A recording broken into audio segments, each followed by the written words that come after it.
All right. I think we are live. Let me get on the Facebook page and make sure it's showing up. We don't have anybody on there yet. It shows. There we go. I see it. Okay. All right. Let's get a couple people in here. We got 3 on now. All right, guys. Sorry, we had a little technical difficulty. Let's just kind of hang out for a minute. Y'all put your comments in there. Any questions you have, throw them in the comment section, and we will highlight them. And I'll introduce Cale here in just a minute. Let's get a few more people on.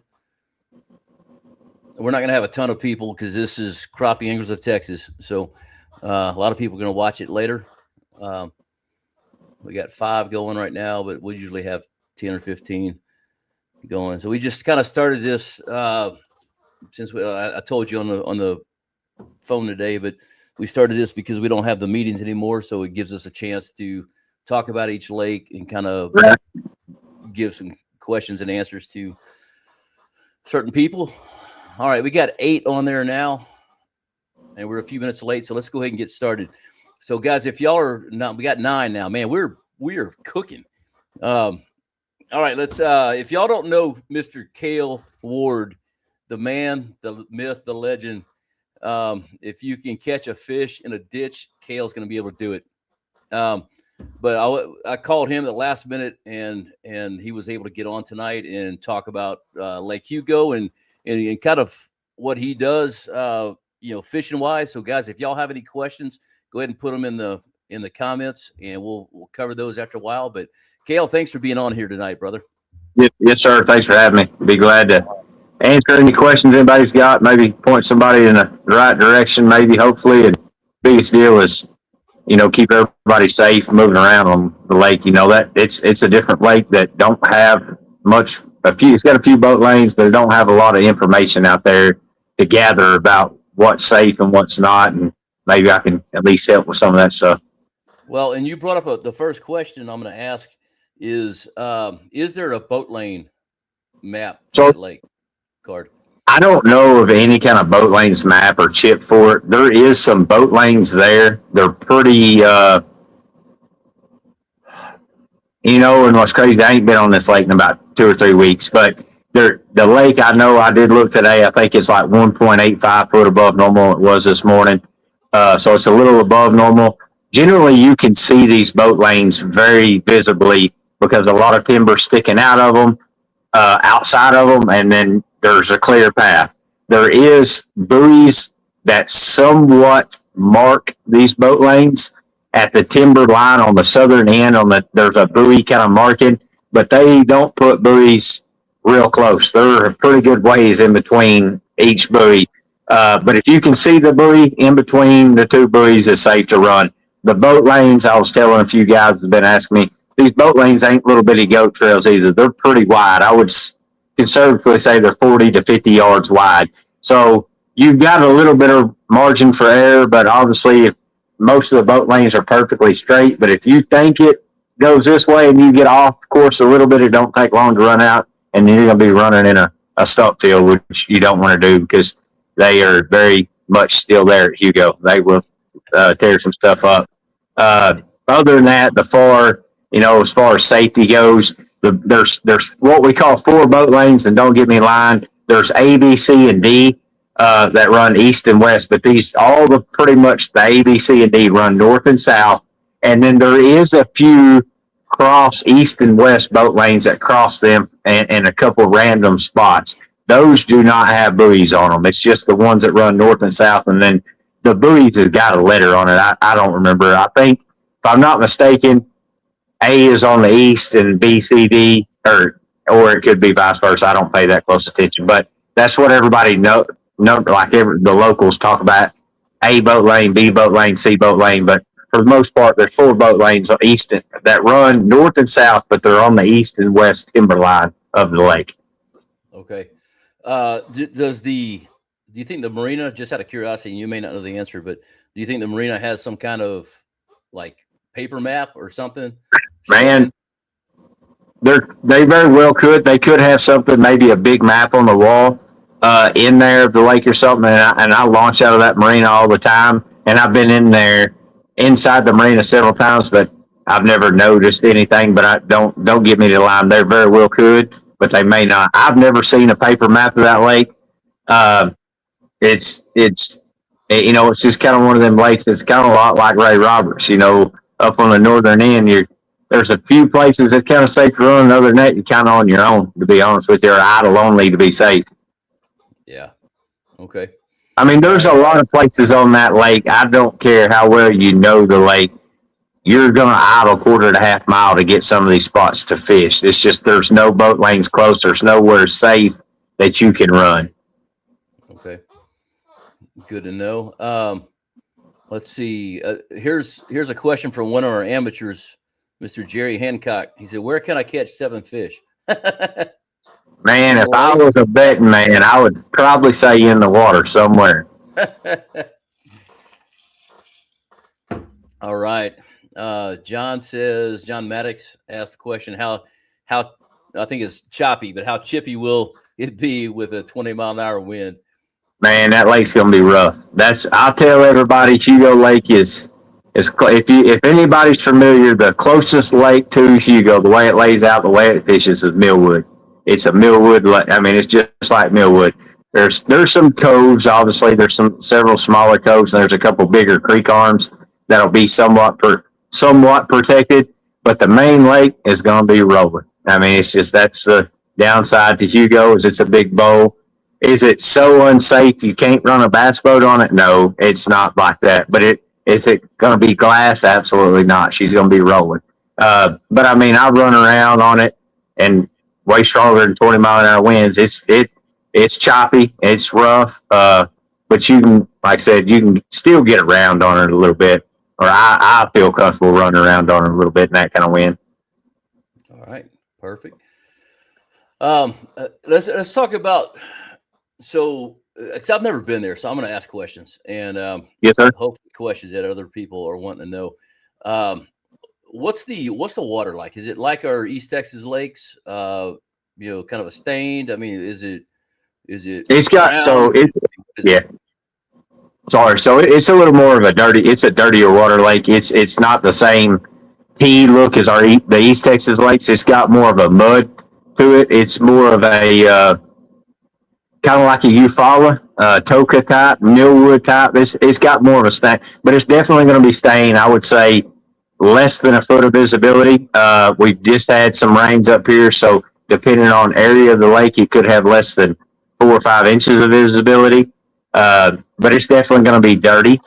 Again, for the most part, as a whole, it's a pretty shallow lake.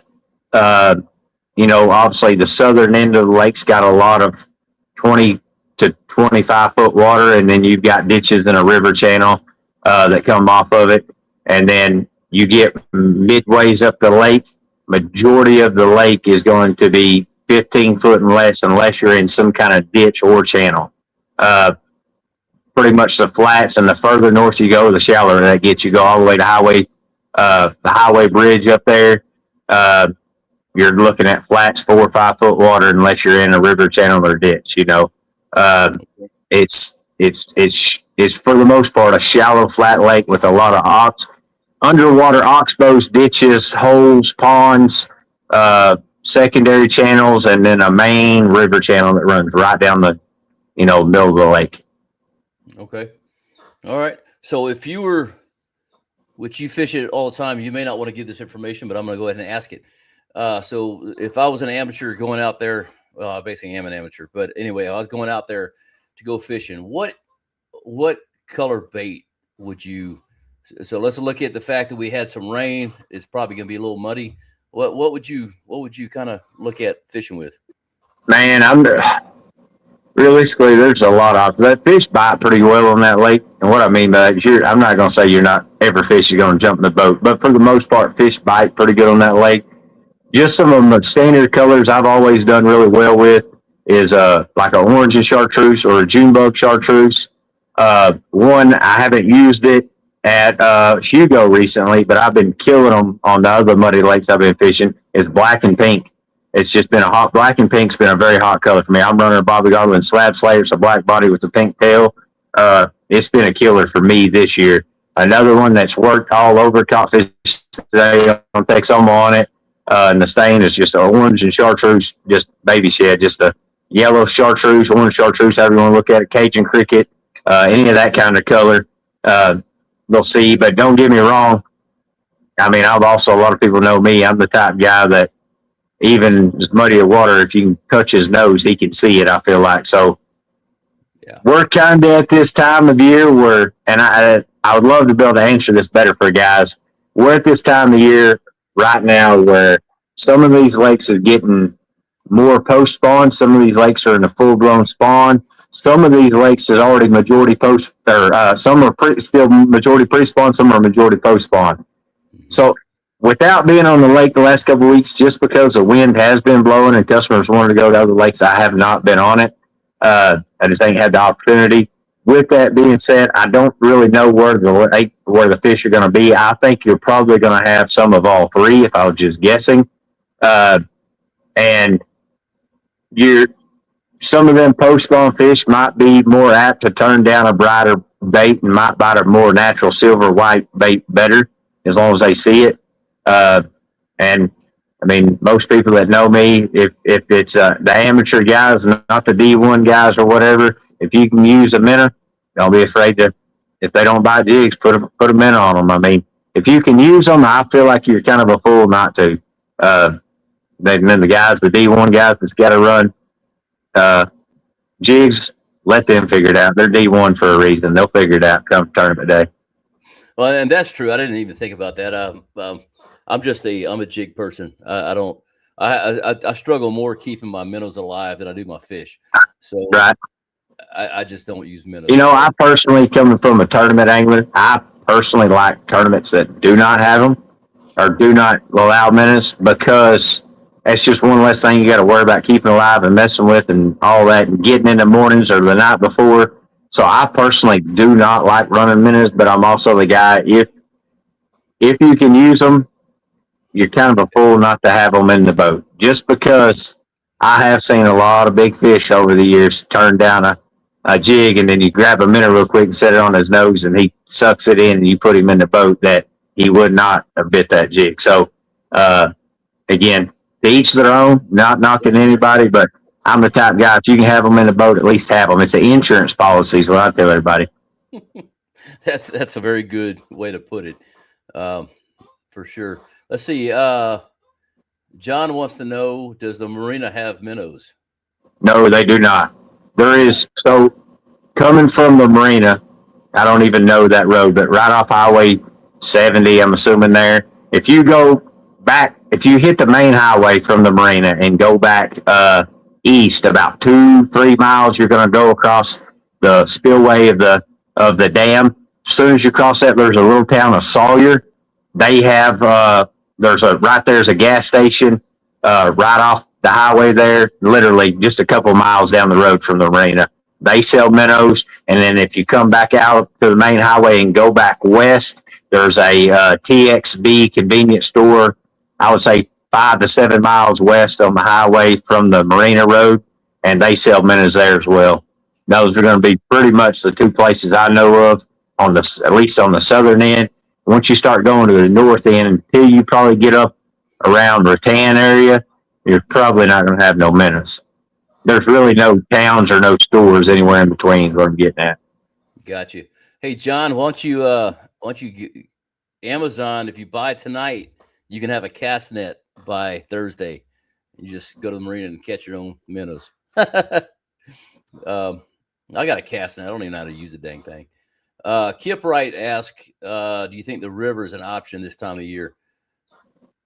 Man, yes and no. So that's a tough. Yeah, I'm not going to sit here and tell anybody that there's any particular area of the lake you don't need to fish. I'll tell you the one thing with the river that's you got to watch is current. And I know we've had rain. I looked at it today. It did not show a lot of current. Currently, two things you got to watch for is inflow and outflow. Both creates a lot of current in that river. So just because we ain't had no rain, if they're dumping water down south, it creates current in that river. Same way as even if they're holding water, if you get much of rain, there's an inflow coming in that is creating enough current. With that being said, couple of ways to look at it. And again, I'd love to be able to give y'all guys a little more information as far as where the spawn is, but I will tell you the fish up the river are going to spawn first.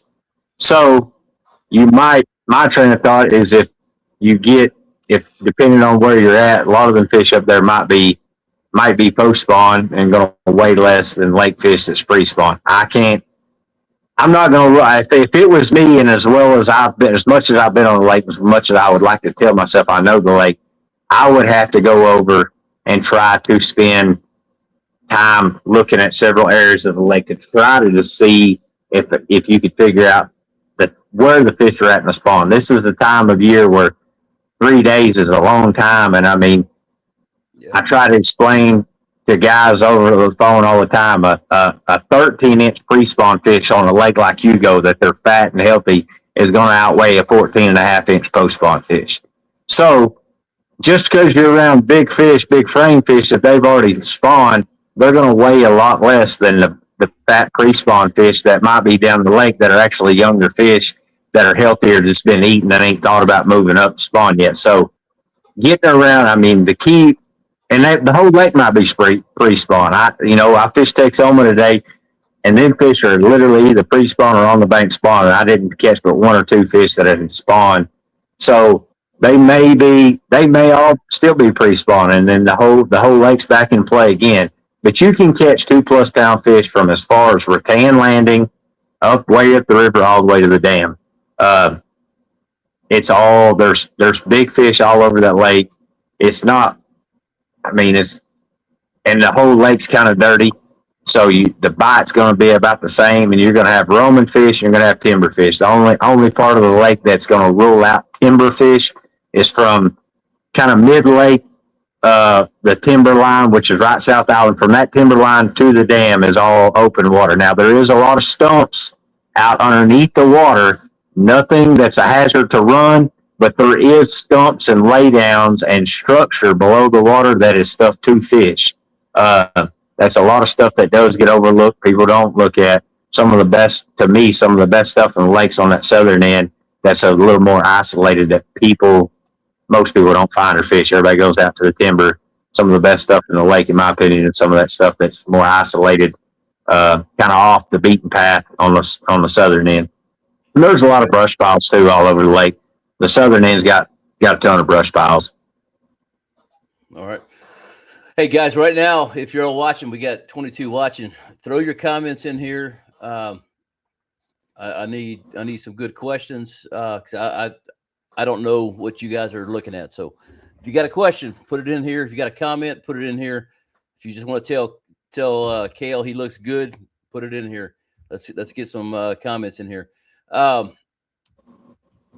So, dang it, I had a question that I was going to ask you. I'll give everybody kind of a hint or a clue, and I will say this. If the fish are still pre-spawn, this will be the biggest sack of fish Cat has had all year, and it will probably be by a pretty good margin. Really? Okay. You will need over 15 pounds pretty easy. I mean, D1, I would say it'd take over 16 to win if they're pre-spawning. Really? Wow.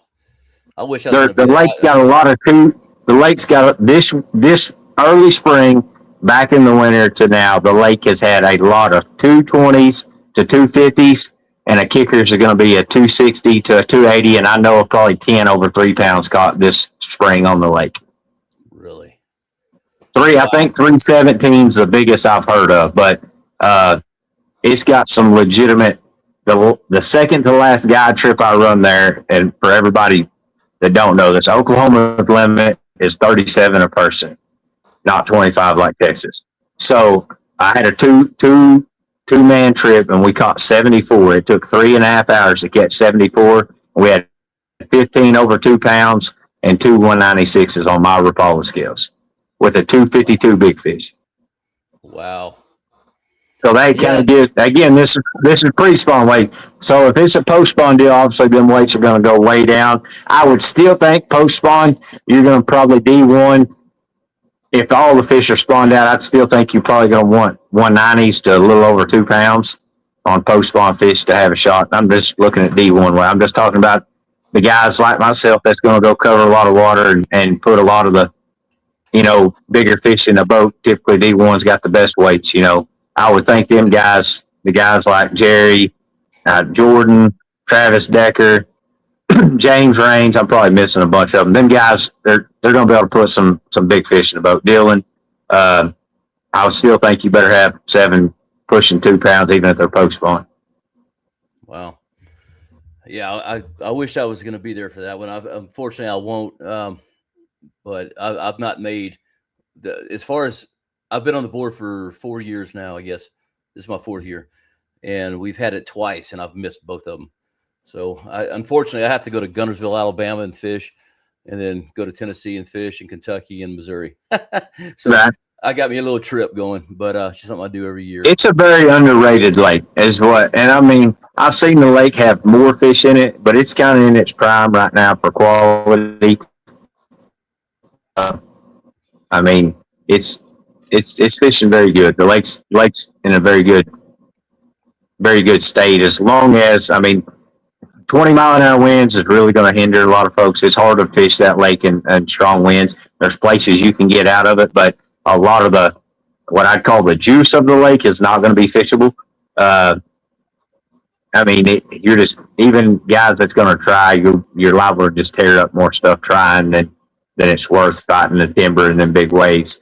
But at the same time, if you get, again, don't know it this time of year, it might be you have till noon where the winds are pretty mild, and then all of a sudden it picks up. And so you may have a couple hour window in the mornings where you can get out of the main body of the lake and be able to fish and put, 4, 5, 6 big ones in the boat, and then kind of go lock down out of the wind and spend some time and maybe get lucky and get 1 or 2 more of the right ones, in a protected area.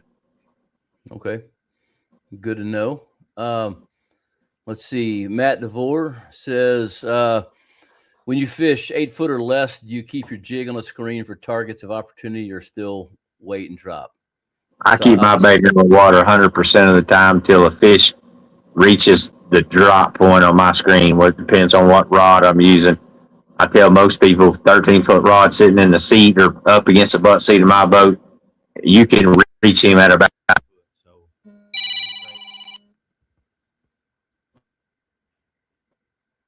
when I drop.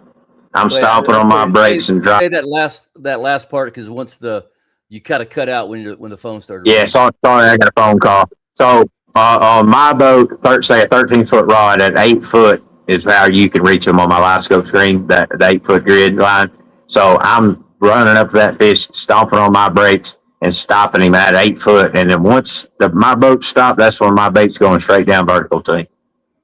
Okay, perfect. That's a good point. I'm going to ask this question.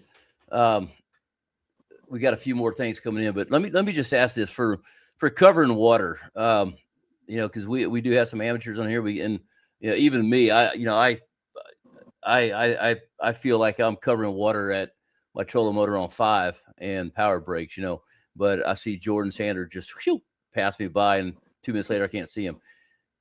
Talk to me about covering water. What do you run? What do you run your trolling motor on? What are you looking for? I know that may sound vague, but it really depends on how the fish are set up. Obviously, depends on depth, depends on if they're tight to the bottom, real tight to structure. If they're open water roaming, how treacherous it is to the timber if you're fishing in. You can't run 10 if you're constantly breaking shear pins on your power brakes. But ultimately, I want to go as fast as I can go all the time to the breaking point of my equipment. And so to try to explain this, most people that's done this, the other day at Crappie Fest, I literally never took my trolling motor the whole time, never come off 10. As fast as my boat will go, it'll move a little over 3 miles an hour. I run 55-pound brakes. I'm one of the only people that runs 55-pound brakes on each side, because as fast as I go pushing close, dragging my brakes in the water, I'm running right around 3 miles an hour and no wind. Obviously, the more wind, the slower you're going to be. But I'm going as fast as I can go, and I can generally stop my boat in about 12 foot. So depending on how they're set up, if they're I'm dialing out 40 to 50 foot. And by the time he comes on my screen and I've identified him as a tournament fish, that's kind of where I'm comfortable. I can stomp on my brakes and he's still ahead of me. I'm not running him over. That's the advantage of running 55s as fast as I'm going. If I run 30s or 40s, my boat going that fast coast forever. And I mean, if you don't identify them fish, in my opinion, over 50 foot, you can't get the boat stopped quick enough running that speed.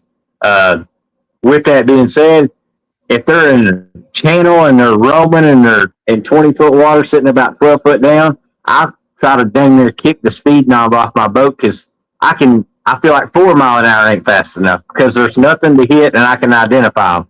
But if they're on bottom, I kind of tell everybody, it's not uncommon for me to burn 170, 180 amp hours of battery in a 8-hour tournament. Like at Crappie Fest, I was killing my first 100 amp hour batteries at 10:30 every day. I mean, I've got guys that was in a boat that can test to that. With that being said, I've fished tournaments where I didn't burn 30 or 40 amp hours of battery because the fish are on bottom 4-6 foot water. You can't run 10 and you run over it. I promise you, I don't care who you are. Hayden Jeffries can't run on 10 and 4 foot water and catch them. It's just the tighter they are, the bottom tighter they are in structure, you're not going to be able to catch them fish. Because ultimately, if you're dialing out 40, 50 foot, them fish ain't going to show up on your live scope anyhow. You got to keep your forward range a lot narrower to be able to even see them fish. And generally, you're turning to see them fish really, really tight to the bottom, you got to turn your gain way down. And then fish at 40 and 50 foot don't pop. So you just got to slow down. It becomes a creep deal, honestly. And you're just not going to, I guess, cover in water. That's still as much as you can cover efficiently. So I guess the key word to covering water is how fast can you go efficiently without, and still always identify and not run over fish. If you start running over fish and you're starting to see them right at the trolling motor and like, oh crap, you're having to back up, then you're trying to go too fast. Okay. Good answer. Let me ask you this also, because and I'm gonna get this. We have some questions out there. Let me just bring this one up real quick. Jason Larson says, "Who is this guy?" And Jerry says he's a bridge fisherman from Oklahoma. So, yeah. I figured I'd bring those two up real quick, and then we'll get back to these other ones. I'm just want to be crappie guy. That's all I am. So what? And this is a question for me, but I generally fish at 30 foot out and 25 to 30 foot down. Depending on what if I'm fishing 15, 20 foot water, I'm about 25 foot down just to keep my grids. I like the grids. I like to be able to compare fish. I keep mine on, yes. What do you keep yours on when you're actually, you're going to dial out and look for fish, but when you're actually fishing, what do you keep yours on forward? So I run an 86-16, and my comfort zone, I keep my depth range at 20 foot all the time, unless I'm fishing deeper or trying to catch fish deeper. What I mean by that, if I'm catching fish in 2, 3, 4 foot water, I'm still leaving my depth range at 20 foot. The reason why is I feel like 20 foot, my eyes are used to it. Once you get to identifying and sizing fish, it never changes. If you start adjusting your depth range all the time, then now a 10-incher if you move it to 7 foot, a 10-incher looks like a 2-pounder at 20 foot. So I always leave it at 20 foot, no matter how shallow I go. That's my starting spot. That's my everyday setting. And then obviously if I start to look out deeper, I'd run it in 5 foot increments, 25, 30, 35, 40, whatever. But I always try to run it as narrow or shallow as I can, to the point to where I'm still identifying the fish. But key example, like if I'm practicing and I'm in 40 foot water, but every fish I'm catching is in the top 18 foot of the water column, I'm probably not going to run it down to 40. I'll just run it at 25 and roll, because every fish I've done identified is up in the water column. There's no point of making your screen look down further than what you're ever going to catch fish. If there's a thermocline, you're in 30, 40 foot water, and there's a thermocline at 12 foot, there's no point of having it below 20 foot because you're not going to catch fish below that thermocline. As far as forward range, 40 to 50, depending on the depth, but 40 to 50 foot, usually 50 foot is kind of my comfort zone as far as forward range, but I always, on the 8616, I always dial back to 25 foot. It goes in 5 foot increments. I fish at 25 foot forward range. Okay. Yeah, I do 25 depth and 30 forward. Yeah.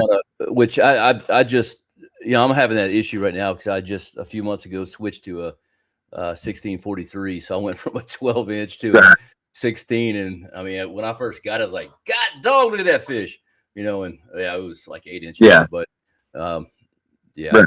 So, well, good. That's good to know. Trey Garza is on here. He's one of our new guys that comes in from Brownsville, Texas. Believe it or not, he drives all the way from the coast up here. Let's see.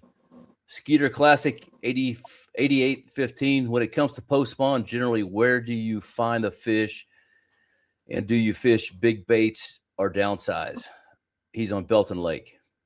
Well, I mean, early, depending on the lake, this is but generally most of your post spawn fish on most of the lakes I fish, they're kind of going to start easing back out from the spawning coves, spawning bays. Though I'm not saying you won't still catch some in a cove, especially a bigger creek arm that just but they're going to start moving back out to deeper water. Some might kind of hang out and still stay in a main creek arm or something, may come back out from where they spawn, may come down a couple hundred yards, quarter mile, half mile, depending on the lake, and just kind of spin. It's early summer there, and then some of these fish is literally going to run straight back out to the main lake, creek channels, river channels, or whatever, and just kind of get ready for summer. They're going to spend their life out in the middle of the lake. As far as early post spawn, like now, water's still cool. We got a lot, shad spawns are kind of starting on all these lakes. You got certain lakes, and here in a couple of weeks, you're going to have a mayfly spawn. You're going to still have, or not a mayfly spawn, mayfly hatch.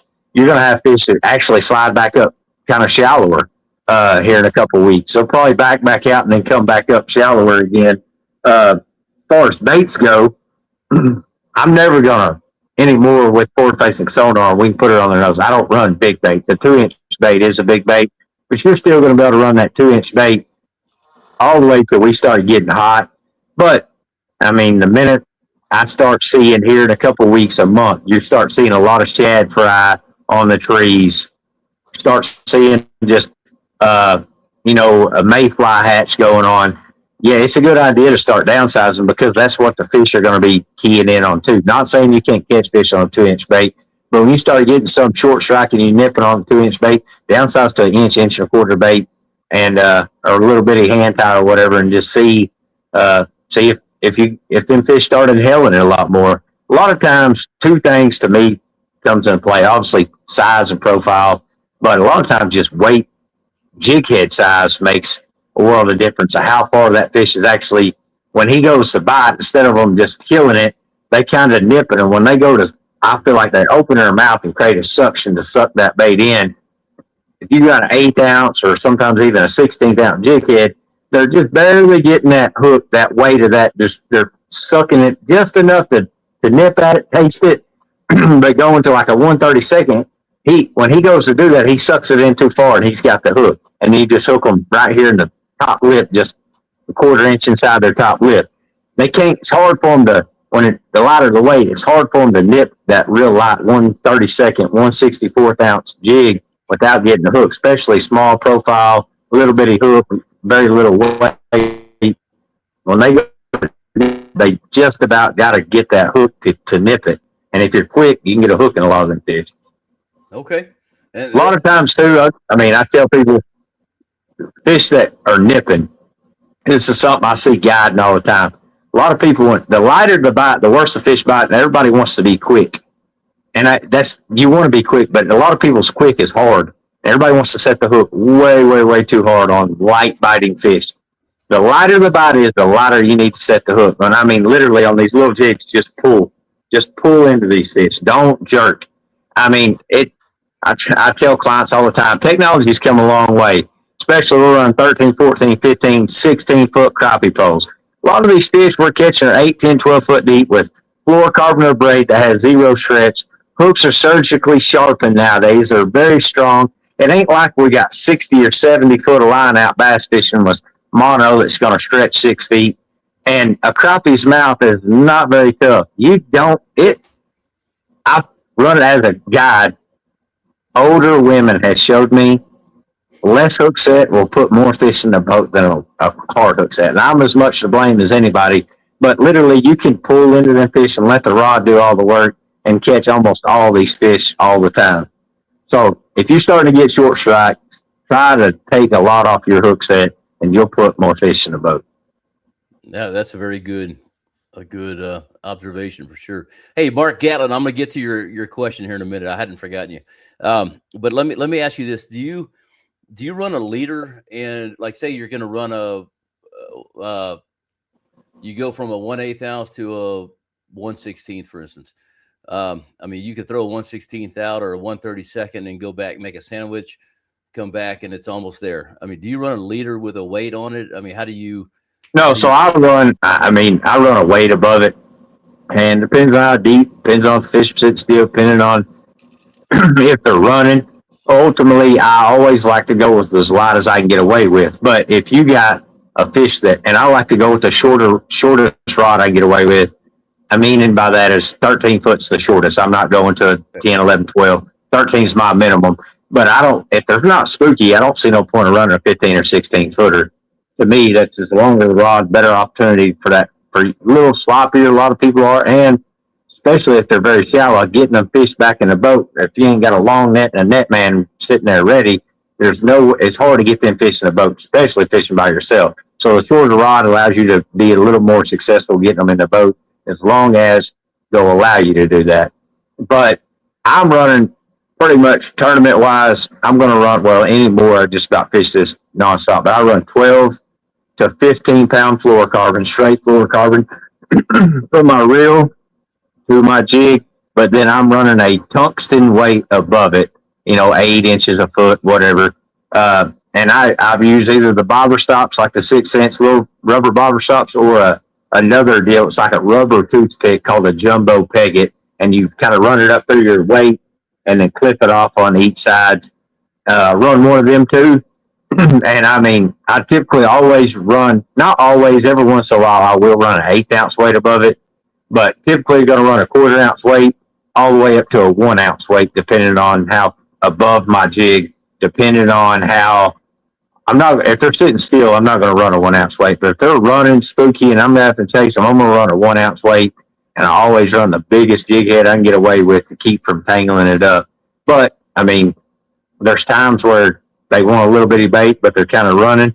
So, I mean, I'm not scared to run a 1 ounce weight above a 1/32 ounce jig head. Yes, it's going to tangle up, but at least I'm catching a few fish. I mean, you just fight it. You just got to learn to grind and fight it. So, yeah, I got a guy that makes these weighted swivels that I love it, because what I've found personally is the fish, if I use colored jig heads, the fish go straight up to my weight. They like the color of lead, especially down here in Palestine, Lake of the Pines. Sorry, hold on, my cat's trying to get over here. And so what I do is I do a couple foot leader where I'm using that weighted swivel and popping it out. That doesn't work in shallow water, obviously, because you're dealing with shallow water. But if I'm fishing 25, 30 foot of water, I'm using a 1/2 ounce weight, swiveled weight with about a 2 to 3 foot leader, depending, and popping that down. But well, good. Let's see. Here, let me go to Mark Gatlin before I forget about him, because you mentioned Texoma, and this is not about this lake, but where's the best place on Texoma for crappie? Man, they're believe it or not, right now, Texoma has been on a down numbers the last few years, and I'm going to say right now I'm seeing numbers of fish probably as good as I've seen in 7 years since Fort Texas Sonar's been out. We have a ton of young fish, and I mean a ton. They're all over. Like, you can literally go from the dam up both river arms as far as you want to go, and there's crappie right now. Most of it's on structure. People know Texoma don't have timbers, brush piles, lay down stumps, stuff like that. Rock piles, got fish on rock today. With that being said, typically, generally speaking, like most lakes, the further you get away from the dam, the dirtier your water is going to be, and that's where a lot of your white crappie are going to be on all these lakes. So I would say, for me, just the best kind of spotter, a starting area is Ouachita Point. If you know Texoma much, Ouachita Point's where the two river arms split or meet, or the Ouachita and the Red. Pretty much from the Ouachita Point up them two river arms, from that point on is where I spend 99% of my time. I know of fish that have been caught down right by the dam this week, crappie, but I don't hardly ever go down there. I mean, it's some great dock fishing. There's a lot of black crappie down there. There's brush piles down there, too, that you can go wear them out. I either fish either kind of from Ouachita Point west, all the way to the mouth of the Red River, and then from Ouachita Point all the way north to the mouth of the Ouachita River. Perfect. Thank you, sir. Which that's a lot of lake. They didn't narrow it down a whole lot. I've never been on that lake. I've crossed it. That's it. Every time I cross it, it's about 8-foot swells. So no, I'm sorry. Never mind. I'm thinking Tawakoni. My bad. I've never been on Texoma either. But Trey Garza says that sucking in the bait issue was his problem last weekend. So that was some good info. So thank you, sir. Kenny Price. Now we covered this already, but you mind doing just a quick tips for running the lake safely? So a good way, the main lake is the southern end coming from the marina up to about, I would say, quarter to a half mile south of there's a big island in the middle of the lake. If you look on a map, you see it, or if you look out across the lake, you'll see it. Quarter to a half mile south is where the timber starts. The southern end of the lake, all the way towards the dam, is pretty much safe to run everywhere. There is a few sandbars or shallow islands that are out there that you can beach your boat on, but they do show up on your maps, your contours of your maps. So pay attention to that. But other than that, the rest of the lake's safe to run. You're not going to hit nothing. But once you run north up towards, like I said, about quarter to half miles, probably half mile south of that island, there is a visible tree line with a lot of timber sticking up in the lake. You can't run into it without seeing the trees at all. I mean, you're going to see it, and it runs perfectly straight east and west across the lake, and that's where the timber starts. And from that point north, all the way as far north as you can go, it's pretty much solid timber. There is a few open patches or open areas, but for the most part, it's nothing big enough to run safely, other than boat lanes I'd mentioned earlier. The only other, and you run it at your will, I will run it. I tell people you can run it. As long as you keep your boat in the middle of the river channel, there's no timber in the very middle of the river channel. The edges of the river channel there is, but from the marina all the way to Rattan Landing, as far north as you want to go, as long as you keep your boat in the middle of the river channel, you're pretty safe. Run it at your own risk. Just don't run the edges. Probably don't run at 70 because that river channel snakes and turns. Kind of take your time, but you can run the river channel. I do. It's pretty windy, but just follow your map, stay in the middle of the river channel, take it kind of cruising speed, and as long as you stay in the middle of the river channel, you shouldn't hit nothing. Yeah, and I like that. I'm glad you said that it's the river channel's on the map, so it shows up. Because if you just follow that river channel, Kenny, he also said that there are some buoys out there. Marks the 4 boat lanes. Yeah, and so just get to one buoy and turn aim toward the next one, and that kind of keeps you in the middle. Let's see, Brian Holloway. Kale, what is your secret to consistently beating Hancock, Decker, and Jordan Sanders in every tournament? Be the best sandbagger. That's what I don't tell them guys nothing. You can't tell them guys nothing. Just tell them you can't find no fish. It sucks. The lake sucks. And I just go fish hard. All of them guys are good. I think we all respect each other. And, I mean, them guys, the last state championship I didn't fish last year, but the last one, Jerry beat me and Dylan. So we was on a pretty good roll.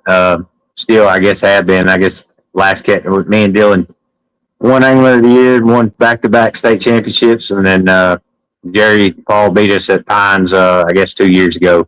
I need to get back out. I need to come fish some cat tournaments. But just business and family and everything, I got a lot of irons in the fire. It's hard to find time to get out and come fish, but I need to come get some. You know, I kind of feel like coming and whooping up on them boys. I might just cancel my trips to come over there this weekend. Y'all don't get me started. I'm liable to. I'll cancel trips to come whoop up on Jerry and them guys. Well, you see what Jerry's comment is. Oh yeah, yeah. You know, I tied with Jordan Sanders one time, but that was when he first started too. So but I can still say I did it. He didn't start till 10 because they overslept. But anyway, let's see. Kenny says I appreciate the information. And guys, if you got a question, throw it in there because we are about to end. I told Cale 45 minutes to an hour, and we're getting close to that right now. Frank McKinney, Cale, what is your favorite color for plastic baits? the one they bit yesterday. That's it. No, I mean, whichever one they bite. And I don't got a favorite. Man, I used to believe it or not, I used to say, you give me 4 or 5 colors, I catch every fish in the lake. But I kind of feel like more with forward-face sonar, more pressure. Starting to see a certain color will definitely get bit a lot better nowadays.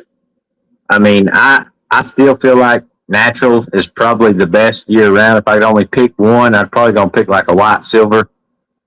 Excuse me, Bobby Garland Diamond Mist is one that me and Jerry run. It's kind of like a monkey milk on bottom with like a double silver rainbow back. Just a very natural shad looking color. And you know, it's probably not the best bait for spring or muddy water, but if I could only pick one, it'd probably be it. Just some kind of something that mimics a shad real close. But I've noticed times already this year where that color didn't get bit as good as a pink and chartreuse or black and pink. So, you know, to each their own. I guess play with colors till you figure it out. I mean, that's the best thing. But my general rule is to go bigger, bolder, brighter in the spring, and then about mid-April, I'm gonna starting to run natural, and even naturals, blacks, browns, green pumpkins, and white, silver, shad type patterns, and then that's probably pretty much what I'm gonna run till about fall or winter again. Good information. Jerry says, "Don't come fish this weekend." John said if he didn't have to move to pro after it was over, he'd come that for you. Kenny says weight predictions. I know we talked about it, but go ahead and throw it out again. Man, I'm going to say D1. I'm just going to go out on a limb being that I'm just guessing that there's some post-spawn fish, and I'm guessing that, some of the bigger fish is probably done. I know what that lake's capable of, but I'm going to say D1 weight's going to be about 1475 right now. But it could be 2 pounds more. Honestly, that's hard to say. I mean, it very well. I'm just going to say with the weather, with what's going on, I'm going to say 14 and a half, 14 3/4 what's going to win D1. All right, we'll see what happens. I'm eager to hear it. Hey, we kind of covered this, but we kind of didn't. So Steve Webb says, how far out do you look at open water crappie on live scope? About 50 foot. I don't ever hardly go over 50. Got you. Okay, perfect. Frank says thanks. All right, I think that's it, man. Cale, I appreciate you being on here and yes, sir. Because I've never been to this lake. I couldn't speak to it, so I appreciate the advice that you've given to everybody, and thanks for at the last minute taking your time to come on here. And we'd love to see you at a tournament this year. So we got one on Lake Fork coming up, and Bob Sandlin too. And of course, Lavon's a great lake. So, hey, I won a tournament on Lavon. I think I run some guy trips down there, but I think the only tournament I've ever fished on Lavon, I won. So, hey, I can't knock it too bad. Shoot, I've done it once, and that was for a veteran tournament. We caught 2 fish. It was terrible. I'd never been on that lake, and Tommy said, "Go right over there." So we fished for 2 hours right over there. It wasn't that good. Anyway, Jake says, thanks guys for coming on. Well, anyway, hey man, thanks so much for coming in again. Thank you. Guys, if y'all want a guide trip, this is the man to get one from. So, definitely check him out on Facebook. You have a way to contact you? Yeah, just Facebook's Reeling Them In Guide Service, or reach out to me just via phone or text message at 580-579-0124. Perfect. I approve some of your posts today on Crappie Fishing Fools. So, yeah. All right, guys. I appreciate it. Cale, again, thank you for coming on last minute.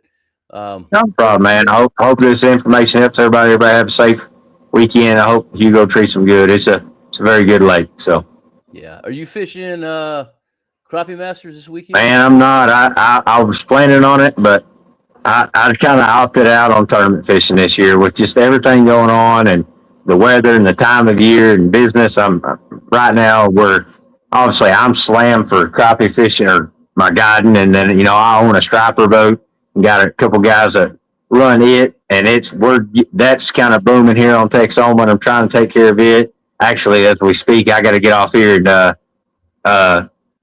go work on the striper boat once I get done tonight, but get it ready to run trips. But and I've got a 2-year-old and an 8-month-old at home, and my wife. It's we're just at this time in life where being gone for 4, 5, 6 days at a time is not the best. And to be 100% honest with you, I'm not quite as mad at them and hungry as I once was. And I personally feel like if you're not mad and hungry, don't show up, or you're gonna get that tail whip. So I've been mad, I've been hungry, and I've done it. But at the same time, I don't care to work as hard, I guess, as I did a few years ago. So I'm kind of to the point to where I'll pick a tournament here and there, and where I can go work hard at and try to compete in. And other than that, I got too many irons in the fire to go put a lot of effort into tournament fishing right now. Got you. All right, perfect. Hey, Jerry, real quick. Jerry asked, will there be late signups? There will be. John Maddox will be taking care of that, and I believe it's at the marina. Let me double check that. Give me 1 second. Let me look wherever the weigh-in is, which I believe is the marina.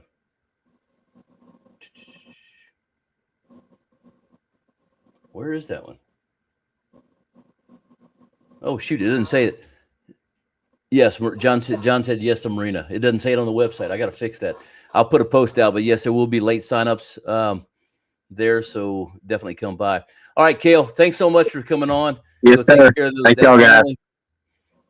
We'll talk at y'all later, man. Good luck, guys, this weekend. I will not be there, but John will. I look forward to seeing the updates, and I'll be posting everything on Facebook. So y'all have a good night. Take care. Yes, sir. Have a good one, guys.